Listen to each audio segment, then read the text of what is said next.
When a sudden threat fractures the routine of everyday life, human beings share a nearly universal reflex. We immediately want to pull up the drawbridge, lock down the perimeter, and prioritize raw survival. In the chaotic aftermath of a crisis, citizens line up to make a psychological transaction. The logic goes that we can purchase peace of mind by paying the system with a fraction of our personal liberties. This diagram illustrates the seductive mathematics behind that instinct. We view the relationship as a perfectly balanced scale. We assume that if we deliberately drop the weight of freedom on one side, it will automatically force our collective safety to rise proportionally on the other. Treating liberty and safety as equal weights on a seesaw creates a structural flaw. As the mechanisms of control expand, they create a rigid, top-heavy system that eventually collapses under the weight of its own bureaucracy, leaving the society both restricted and vulnerable. Benjamin Franklin recognized this structural trap centuries ago. He spent a significant portion of his life analyzing the mechanics of a functioning republic, and he identified the acute danger of this exact transaction. He warned that those who would give up essential liberty to purchase a little temporary safety deserve neither liberty nor safety. Franklin framed this as a rigid societal equation. Prioritizing a perimeter of security over foundational rights hardwires the system for structural failure. To understand why the equation breaks, we have to define the variables.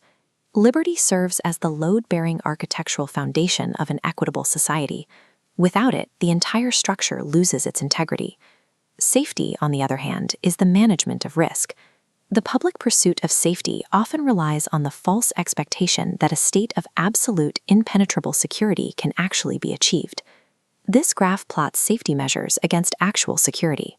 As threats mutate, safety measures arc upward exponentially, but actual security flattens out, never reaching the top axis, creating a permanent deficit.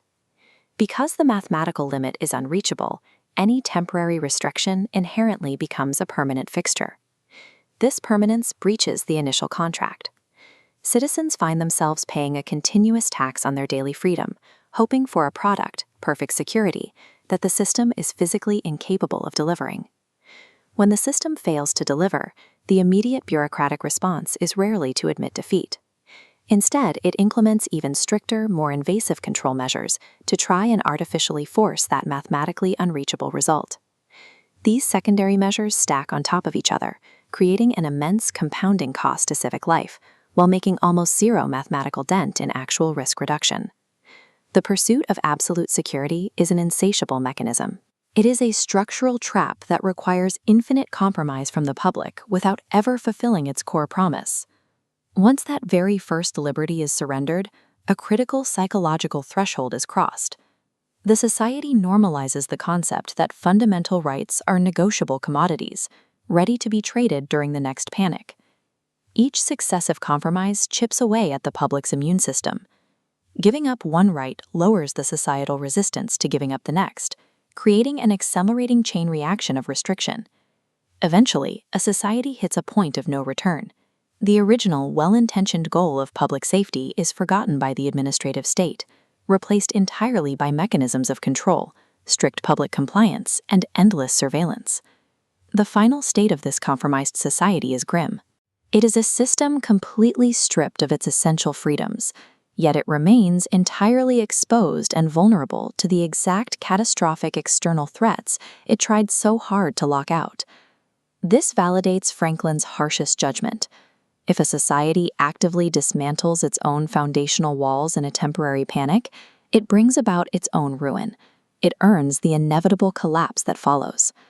There is only one variable capable of preventing this slide into the security trap: the active integration of personal responsibility into civic life.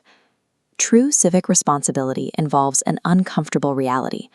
Citizens must consciously choose to tolerate inherent risks and even accept potential threats as a permanent condition of living in an open society. A fragile society endlessly attempts to bubble wrap itself, suffocating its citizens in the process. A resilient society accepts the presence of danger, specifically to protect its core tenets. Preserving individual freedom remains the absolute prerequisite for building a truly